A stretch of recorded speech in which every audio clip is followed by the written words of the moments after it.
Hello everyone, today I'm going to be talking about how to choose colleges, and this is probably just part one of the series of talks I'm going to do because I want to break down this discussion into various parts so I don't bore you guys with like a 25-minute video, and it also gives me time to think and make little notes and try to be as informative as I can. So we're going to start off with the question, how many colleges should you guys apply to? And really there's no magic number, but I would recommend 7 to 10. I think fewer than 7 is fine, as long as you know that you can get into some of the colleges you've applied to and that the colleges suit your interest. But anything more than 10, I think it's totally unnecessary, because applications are expensive. UC applications, well, there's only one UC application, but for you to send an application to one college, it costs $60, and that's just for UCs. For privates, such as Cornell, they charge me like $75, which is really expensive already.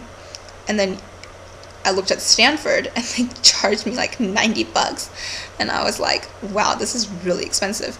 So if you look at how much it's going to cost you, well, we're going to do a little bit of like estimating right here. So let's say the average college application costs around $70. So if you apply to 10 colleges, that would be $700 already. And for people who apply to like 15 colleges, I don't know why they would do that, but that's a lot of money. That's gonna cost you, let me think, $350 plus 700, that's gonna cost you like $1,050 if, I think, is that right? Anyways, forget the math, but it's gonna cost you like, you know, in the thousands. So I don't know why people would choose to do that, because I think it's ridiculous. You're gonna be ending up choosing one college anyway, so there's really no point in applying to so many colleges.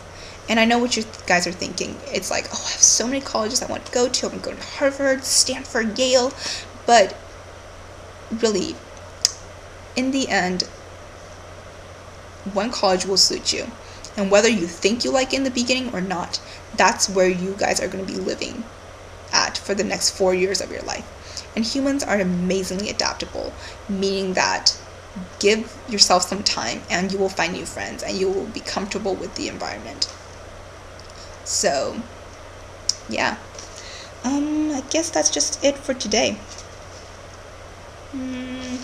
Oh, and my personal example would be, for me, I applied to 3 safeties, which are colleges that I think I could definitely get in, but you know, Pitzer was one of my safeties, and they waitlisted me. So you never really know in life, and I think you guys should just be open with options in front of you. But I'm getting sidetracked here, so let's go back to this. My match schools, which are schools that I think are in the right range for me, not too hard, not too easy to get into, and you know, I applied to 4 schools for that, which I don't regret because that's a good range. And then for my reach schools or dream schools, those are the schools that they're a bit difficult and I don't really think I could get in, but it was just worth the shot. And yeah, I applied to 3 schools for that.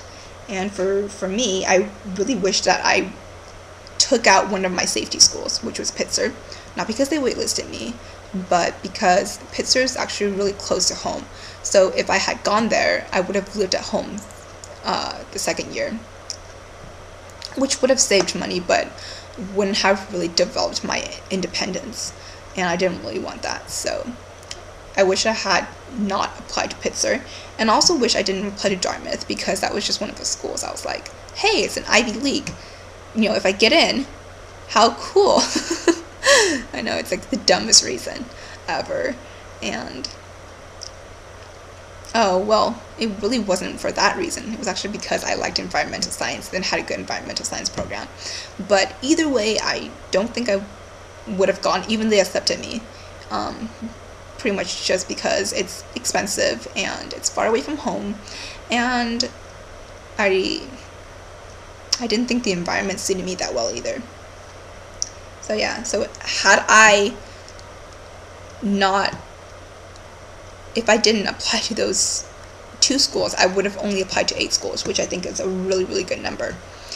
So yeah, in part 2, part 3, or whatever, I'm probably going to be talking about good websites that you guys can look at, and then maybe how to choose your major, stuff like that. So yeah, bye. Hope this helped.